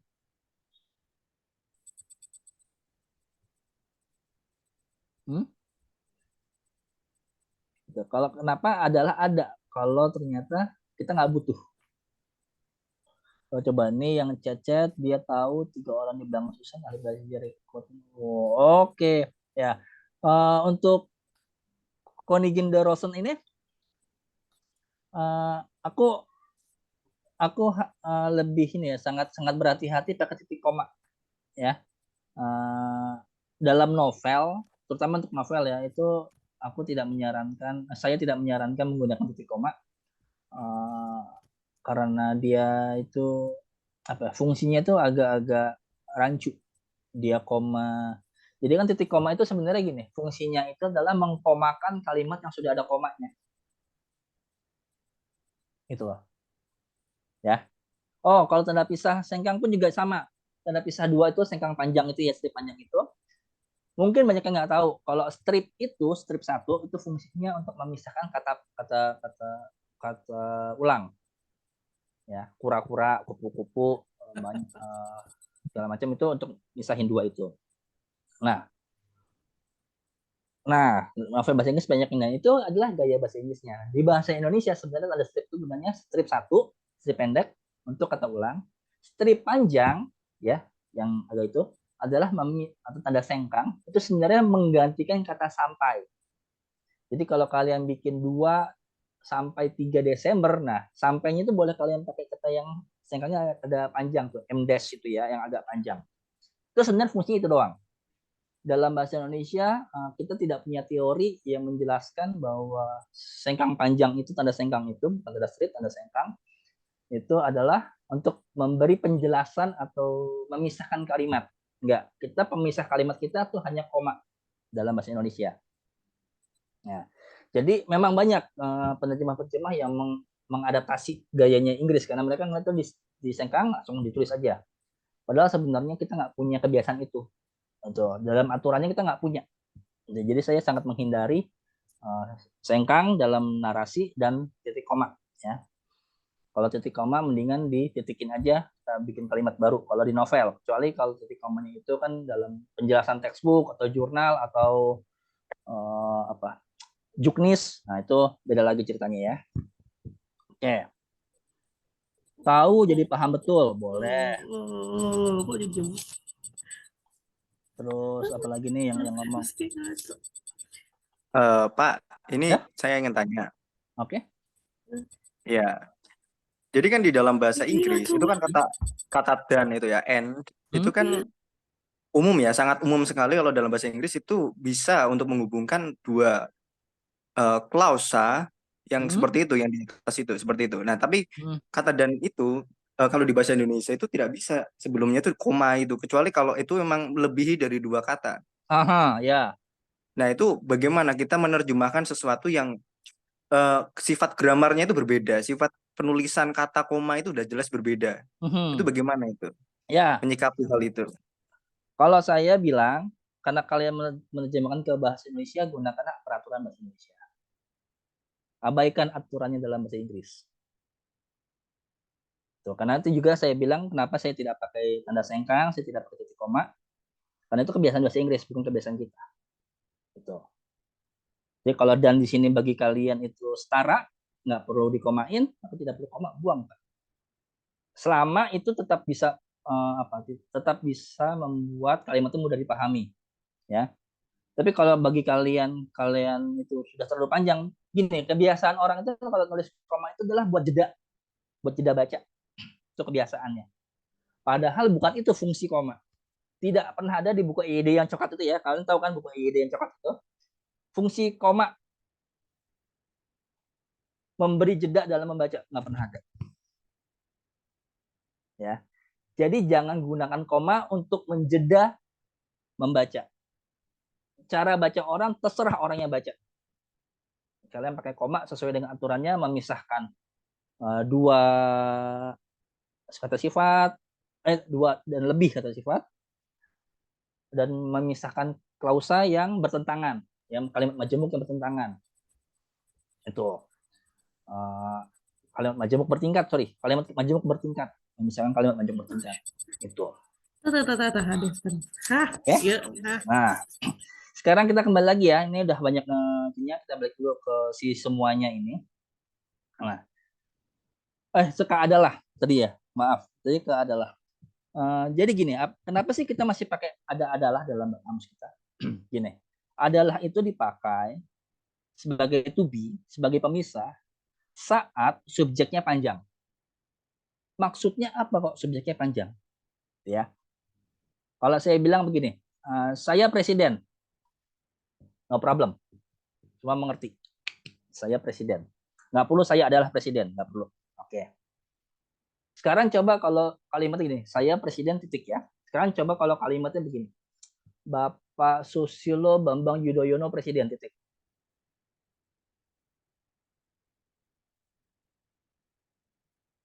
Itu akan butuh 2-3 kali membaca baru bandingkan dengan kalau kita nulis Bapak Susilo Bambang Yudhoyono adalah presiden. Nah, si subjeknya itu kan 4 kata tuh, Bapak Susilo Bambang Yudhoyono itu 4 kata. Itu panjang. Dan ketemu noun lagi, ketemu nominal lagi di akhir itu. Jadi noun ketemu noun tapi nounnya panjang-panjang semua. Akhirnya kita pisah dengan adalah. Itu fungsinya adalah. Ya. Jadi kapan sih kita mandatori pakai adalah itu untuk memudah pemahaman. Nggak ada teorinya yang mengubah arti, itu tidak berubah arti, tapi itu mempermudah pemahaman. Nah, sekarang subjeknya di kalimat ini ya, dia tahu bahwa 3 orang di belakang Susan itu adalah subjeknya. Ahli bela diri sejati. Kalau tidak pakai adalah buat saya panjang, jadi saya pakai adalah. Tapi kalau semuanya ketemu 3 orang di belakang Susan adalah semuanya ahli bela diri sejati. Nggak enak. Jadi semuanya saya buang. Kan? Saya ganti dengan adalah. Next slide coba. Nah, adalah semuanya kita buang. Ya. Tapi masalahnya nih bahasa Inggrisnya ada all. Aku ingin mempertahankan itu sebenarnya. 3 orang all. Ya. Gimana caranya?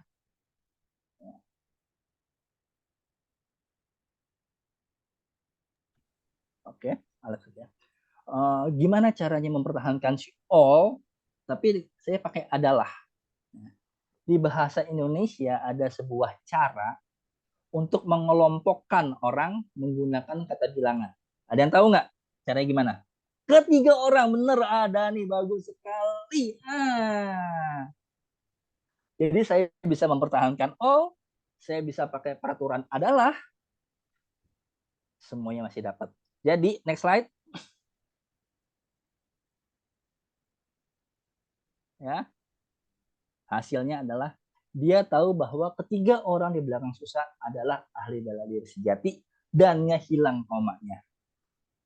Kekuatan mereka jauh, kekuatan Randall jauh di bawah mereka. Begitu hasilnya. Walaupun di awal sudah oke hasilnya, tapi ini sangat Indonesia, sangat sesuai dengan aturan Indonesia. Begitu. Nah, tadi ini Kak Alex nanya nih ya, bagaimana dengan penggunaan angka 3 orang di belakang Susan atau 3 orang di belakang Susan?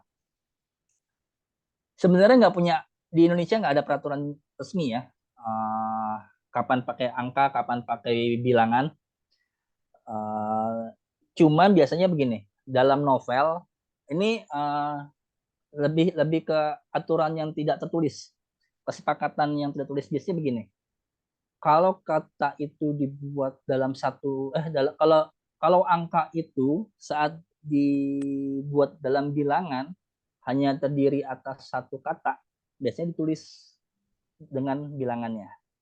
Jadi 1, 2, 3, 4, 5, 6, 7, 8, 9, 10, 11 itu ditulis dalam bentuk bilangan, bukan dalam bentuk angka. Nah, saat jadi 2 kata, 12, 13, 14, biasanya kita pakai katanya angkanya. Begitu. Itu biasanya kesepakatan tak tertulis. Tapi itu kembali lagi ke panduan klien. Klien maunya apa? Gitu. Itu yang paling sering, selama pengalaman saya yang paling sering kita pakai itu pemisahannya. Begitu juga dengan misalnya nulis 3 juta. Gitu ya. Untuk mempermudah karena itu sebenarnya udah panjang, kita pakai angka 3. Nah, tapi juta nolnya 6. Susah nulisnya. Jadi sering pakai 3 dengan tulisan juta. Kayak begitu karena untuk mempermudah. Tapi kalau nanti klien tidak suka ya, saya maunya tetap dalam angka 3.000.000 ya sudah, ikuti saja. Itu bukan sesuatu yang yang saklek. Itu sesuatu yang lebih ke rasa aja sebenarnya. Enaknya gimana? Kenapa 1 sampai 11 itu ditulis pakai bilangan? Karena itu mudah dibaca hanya satu kata. Gitu. Dan biasanya kita juga menghindari penulisan angka di awal kalimat. Itu biasanya begitu. Jadi kalau ada angka di awal kalimat, kita buat jadi bilangan. Biasanya juga kayak gitu. Jadi kalau kalian ketemu 3 juta orang di awal kalimat ya, biasanya tetap tulis 3 TIGA JUTA orang. Begitu. Bukan 3 juta. Tapi kalau di tengah-tengah terserah. Kalian mau pakai angka 3 terus juta atau 3 juta dalam bentuk, karena masih berpegang ya 3 itu masih satu kata, nggak masalah, ini juga nggak apa-apa. Itu nggak ada aturan yang saklek. Oke, tertulis sampai sini. Coba saya lihat dulu.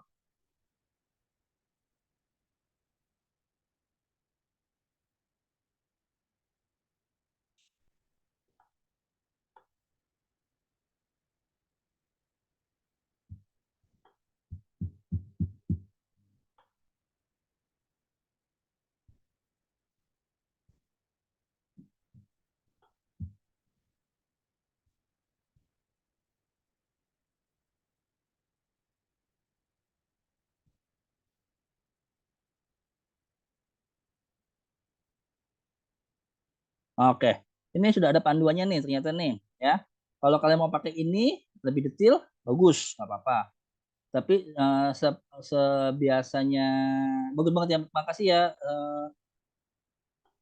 Tadi siapa? Ada nih. Ada nih ya, dan Ya. Kak Rizky ya. Angka itu ada panduannya, dan tadi bisa tuh kalian bisa cek langsung kalian bookmark itu panduannya di EYD, itu detailnya ya. Tapi sekali lagi itu bergantung sama nanti kembali ke klien kalian. Kalian menyukai apa? Kalian boleh jelasin. Ini ada panduannya Pak, tulis kayak gini. Tapi kalau klien nggak suka, gini. Angka penulisan angka itu kecuali kalian menulis dalam forum resmi ya, itu nggak ada yang mengubah arti gitu. Walaupun ada panduannya, kalau kalian nggak suka, terutama kalau klien dari luar negeri yang nggak ngerti dan mereka mau tetap sesuai dengan panduan mereka, itu juga bukan sesuatu yang merusak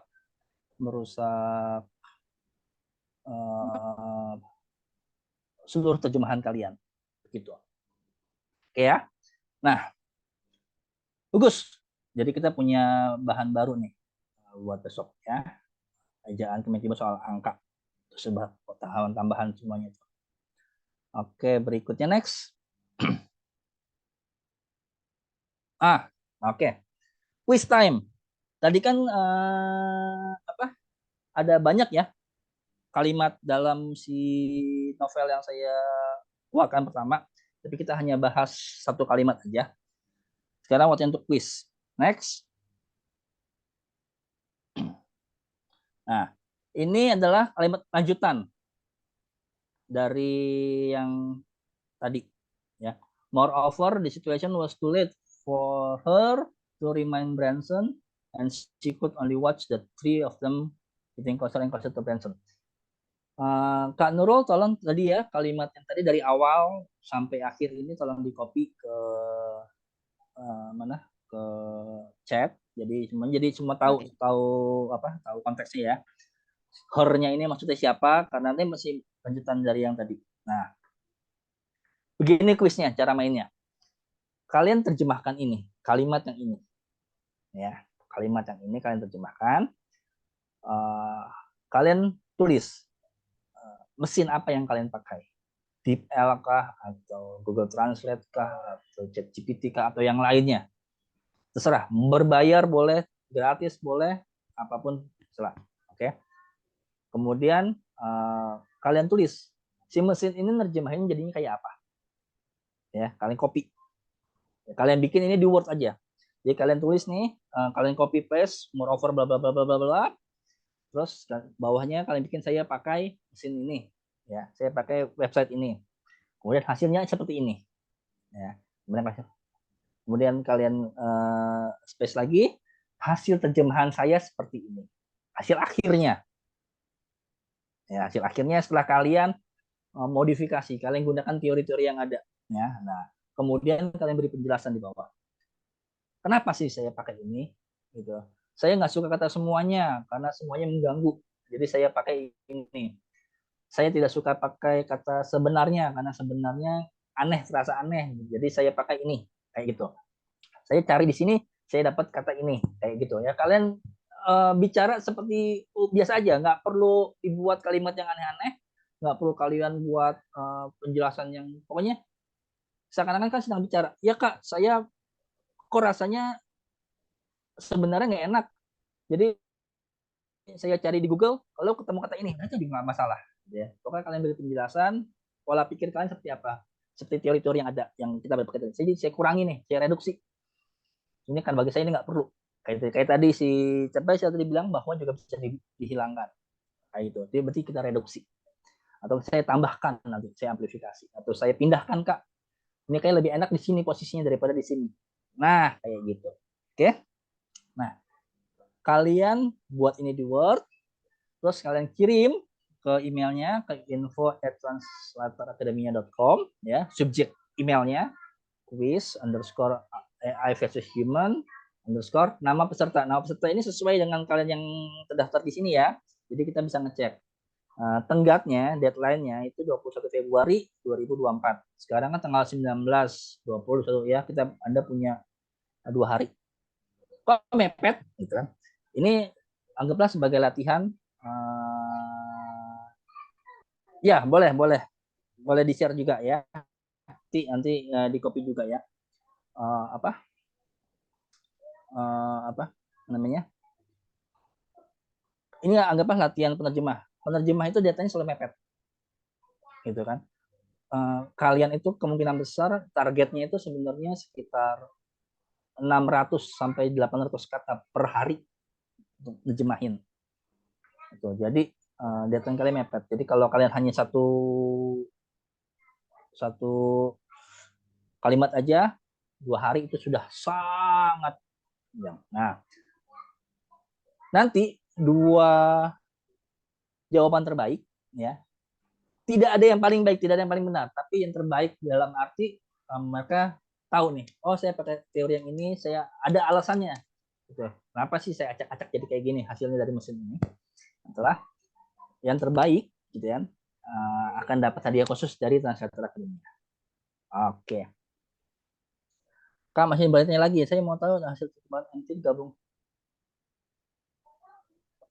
Kalau parafrasa itu kan lebih mindah-mindahin kata sama substitusi ya. Dia transposisi dan substitusi seringnya.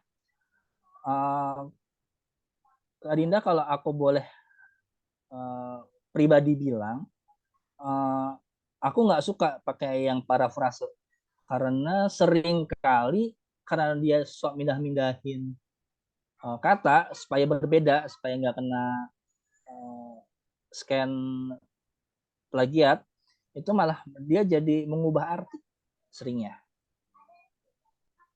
gitu.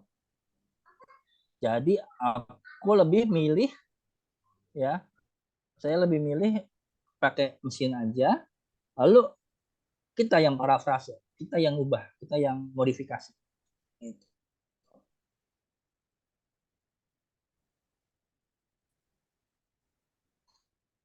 Dengan memastikan bahwa kita tidak mengubah dalam kalimat yang sama gitu.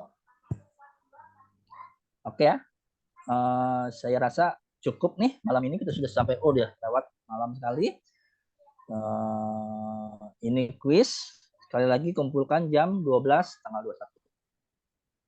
Oke, terima kasih. Semoga tadi pertanyaan dari Kak Dinda juga sudah terjawab ya. Jangan lupa teman-teman untuk kuisnya nanti tenggatnya tanggal 21 Februari. Jadi ada waktu 2 hari ya. Anggap saja ini latihan dapat project nih dari klien Translator Academy ya. Jadi kalian belajar untuk translate. Kalian bisa screenshot layar ini ya untuk save soalnya. Bisa juga copy dari tadi yang udah aku kirimkan melalui chat Zoom. Jangan lupa kirimkan ke email info@translatoracademia.com dengan subjek quiz underscore AI versus human dan gunakan nama peserta yang kalian daftarkan untuk mengikuti kegiatan webinar malam hari ini. Untuk 2 orang yang beruntung nantinya akan mendapatkan hadiah dari tim Translator Academia. Yeay, menarik sekali ya. Nah, tadi sudah banyak juga yang disampaikan oleh Kak Alfonsus, ada teori-teori dasarnya yang bisa kita terapkan juga untuk menjawab kuis kali ini.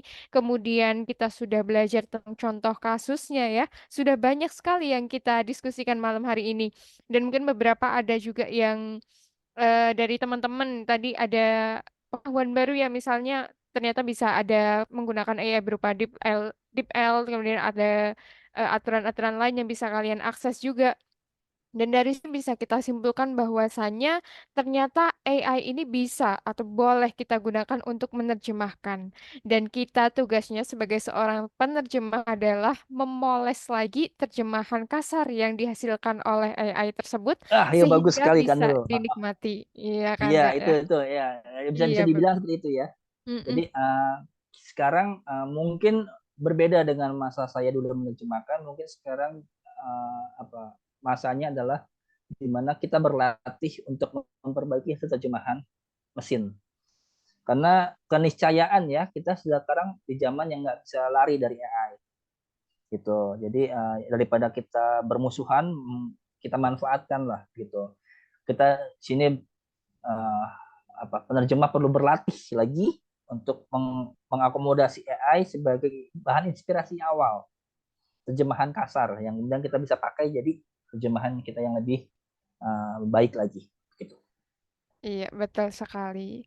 Dan untuk teman-teman mungkin masih ingin tahu ya lebih lanjut. Tadi kan kata Konsus bahwasanya untuk penerjemahan web novel itu belakangan-belakangan ini booming sekali ya. Nah, untuk kalian yang mau belajar tentang penerjemahan web novel, kita ada nih di Translator Academia, bootcamp web novel di mana untuk bahasa sumbernya itu ada bahasa Inggris dan juga bahasa Mandarin. Di sini teman-teman bisa belajar beberapa hal, ada kalau untuk bahasa Inggris nanti akan ada 9 sesi, dan kalau untuk bahasa Mandarin ada 10 sesi. Panjang sekali, kalian bisa belajar dari awal banget, mulai dari metode penerjemahan dasar, sampai akhirnya ini ada rangkuman dan tips mendapatkan proyek pertama. Nah, selain belajar-belajar aja, jadi di bootcamp web novel ini dan juga bootcamp gaming ya nanti ada, itu kalian akan ada tes juga ya di akhirnya. Jadi nggak cuma belajar, tapi akan ada tes juga. Nantinya akan ada skornya. Kalau kalian lulus bisa mendapatkan sertifikat. Nah, pastinya sertifikat ini bisa membantu untuk menambah poin plus untuk kalian ya, mungkin yang masih pemula-pemula begitu kan, bisa disertakan kalau misal mau apply job tentang translator, bisa untuk masukin sertifikat keikutsertaan, kemudian sertifikat penilaian hasil akhir dari bootcamp web novel ini. Jadi untuk kalian kalau misalnya nanti mau gabung ya, jadi di sini ada standar dan juga private. Bedanya itu apa? Untuk standar ini nanti akan diikuti oleh 6 orang. Jadi satu kelompok isinya 6 orang. Tapi kalau untuk kalian yang suka private lebih sendiri gitu ya, maksudnya biar enak nih kayak aku biasanya pengennya sendiri deh biar kalau tanya-tanya ke instrukturnya tuh lebih maksimal gitu. Kalian bisa join dengan memilih program yang private. Dan di sini seperti yang kalian lihat ya bahwasanya ada harga coret nih. Jadi kalian bisa mendapatkan harga penawaran khusus yang tadinya standar itu 1.800.000 kemudian mendapatkan 1.600.000. Lumayan banget pokoknya diskon 200.000. Lumayan kan 200.000 bisa untuk kegiatan yang lainnya, ikut pelatihan-pelatihan yang lainnya juga gitu. Nah, selain ada web novel, kita juga ada bootcamp gaming. Jadi bootcamp gaming ini kita ada 11 sesi. Nih teman-teman, 11 sesi. Yang pertama Introduction Gaming Localization. Jadi untuk kalian mungkin yang suka gaming juga, selain cuma game gitu ya, kalian bisa coba apply untuk menjadi translator gamernya. Jadi bisa main game, bisa dapet duit dari translator gamingnya. Ini kalian bisa coba banget ikuti pelatihan di Translator Academia. Karena seperti yang aku sampaikan tadi, biasanya selain mendapatkan sertifikat penilaian di sini, kalian juga akan mendapatkan tips untuk mendapatkan project pertama. Nah, kalian pastinya sering kan biasanya kayak mendapatkan pelatihan-pelatihan tapi ujungnya dilepas gitu aja kayak aduh gimana ya tapi kalau aku udah ikut pelatihan nih tapi itu cari-cari kliennya kayak gimana. Nah, di sini pokoknya kalau kalian gabung bersama Translator Academia di bootcampnya, kalian akan diajarin juga cara mendapatkan project pertama. Jadi nggak usah bingung nih. Dan jangan lupa kita ada diskon ya 200.000 untuk setiap kelas seperti yang aku sampaikan tadi. Dan diskon ini hanya berlaku sampai 24 Februari 2024. Limited edition banget. Pokoknya untuk teman-teman yang tertarik silahkan kalian bisa tentukan ya mau ikut bootcamp yang novel atau gaming. Kemudian nanti kalian bisa tentukan juga yang sumbernya itu mau bahasa Inggris atau Cina. Nah, kalau kalian tertarik ikut bootcampnya, kalian bisa langsung menghubungi Translator Academia di Instagram kita ya, atau bisa juga di nomor WhatsApp 6287819959772. Seperti itu. Mungkin untuk teman-teman yang masih memiliki banyak pertanyaan ya, mohon maaf sekali karena kita sudah lewat harusnya jam 9, tapi sekarang sudah hampir setengah 10. Tapi juga terima kasih untuk teman-teman atas antusiasnya karena sudah bergabung berdiskusi dengan Kak Alfonsus. Semoga apa yang Kak Alfonsus sampaikan tadi bisa menambah pengetahuan bagi teman-teman semuanya ya. Dan seperti yang aku sampaikan, mohon untuk bisa mengisi link evaluasi. Tadi sudah aku kirim. Ini akan aku bantu kirim kembali ya link evaluasinya di sini. Dan kita sudah memasuki sesi akhir dari kegiatan webinar malam hari ini. Kita akan ada sesi foto bersama ya. Jadi mungkin untuk teman-teman semuanya bisa minta tolong on cam. Jadi yang tadi mungkin belum kelihatan nih kayak gimana sih muka-mukanya yang udah diskusi bareng sama Kak Alfonsus, bisa minta tolong on cam terlebih dahulu bentar aja karena kita akan ada foto bersama dengan Kak Alfonsus. Yuk, silahkan langsung bisa on cam. Untuk teman-teman siap-siap ya.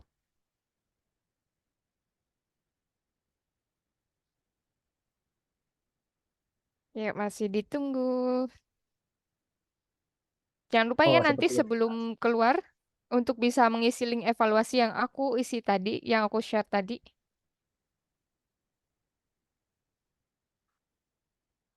Nah, kan kalau Oke. begini bisa kelihatan tadi siapa-siapa tadi yang bicara tadi, yang jawab-jawab tuh. Iya, tadi kan ada Kak Aswar. Aswar tuh kan Iya, tadi. oh ternyata kayak gini. Eh, Gak bisa on cam, izin ke kamar kecil. Iya, nggak apa-apa deh, nggak apa-apa. Oke, langsung aku mulai aja ya. Siap-siap. karena ini pesertanya ada beberapa, jadi kalian kalau mau senyum ditahan aja sampai terakhir pokoknya ya. Aku hitung, 1, 2, 3. Tahan terus, meskipun udah sampai 3 tahan terus ya, karena kan kalian nggak tahu kalian di slide berapa. Ini pesertanya ada banyak. Oke, terima kasih. Terima kasih Sudah banyak nih. untuk teman-teman. Oke. Iya, udah. Terima kasih banyak teman-teman semuanya yang sudah join di kegiatan webinar malam hari ini. Sekali lagi, semoga apa yang disampaikan oleh Kak Alfonsus dan juga teman-teman yang lain ya, itu bisa memberi insight bagi teman-teman semuanya. Mungkin dari Kak Alfonsus mau ada closing statement-nya untuk teman-teman? Ya, buat teman-teman semua penerjemah, terima kasih banyak malam ini, sangat menyenangkan sekali. Saya sampai lupa waktu membahas seperti ini, dan terima kasih juga banyak insight baru, banyak alat baru, tadi aturan baru yang sudah muncul. Itu juga menambah pengalaman kita semua, pengetahuan kita semua ya. Jadi ini fungsinya dari sebuah komunitas, di mana kita berbagi pengalaman. Karena kata ada orang bijak yang bilang adalah guru terbaik adalah pengalaman. Tapi ada juga orang bijak yang bilang pengalaman itu berharga selama tidak terlalu mahal. Dan ada lagi juga yang bilang tentang pengalaman adalah cara belajar yang paling baik adalah belajar dari pengalaman orang lain. Jadi ini kita berbagi pengalaman, kita memperkaya diri kita sendiri, kita memperkaya orang lain, dan ini adalah benar-benar sebuah kebahagiaan untuk saya bisa bertemu dengan teman-teman semua malam ini, dan semoga kita akan bertemu di sesi-sesi berikutnya, baik itu dalam webinar, dalam pekerjaan, semoga ya kita akan bertemu dalam pekerjaan, kita bisa berbagi klien. Jangan pernah takut bertemu dengan rival, jangan pernah takut kecolongan klien, karena kalau kalian punya value tinggi, kalian punya terjemahan yang bagus, nggak ada yang bisa menggeser kalian, bahkan mesin sekali. Gitu. Oke, terima kasih Kak Alfonsus. Mungkin tadi untuk teman-teman yang bertanya-tanya ya, untuk materinya akan di-share atau enggak nih. Nah, nanti untuk videonya ini akan kita upload melalui YouTube. Jadi untuk teman-teman bisa akses di YouTube-nya Translator Academia, bisa belajar lagi ya dari situ. Jadi jangan khawatir, dan kali lagi saya sampaikan terima kasih atas waktunya kepada teman-teman semuanya. Saya Nurul mohon maaf apabila ada kekurangan dan kelebihannya. Jangan lupa ikut bootcamp dan juga follow Instagram Translator Academia agar kalian tidak ketinggalan dengan info-info webinar yang lainnya dan juga kegiatan-kegiatan bootcamp yang kita adakan gitu ya. Mungkin itu saja dari saya. Akhir kata, wassalamualaikum warahmatullahi wabarakatuh dan sampai bertemu di kegiatan webinar yang lainnya. Dadah. Terima Sampai bertemu kasih. lagi. Terima kasih juga. Iya. Jangan lupa untuk isi link evaluasinya ya sebelum out.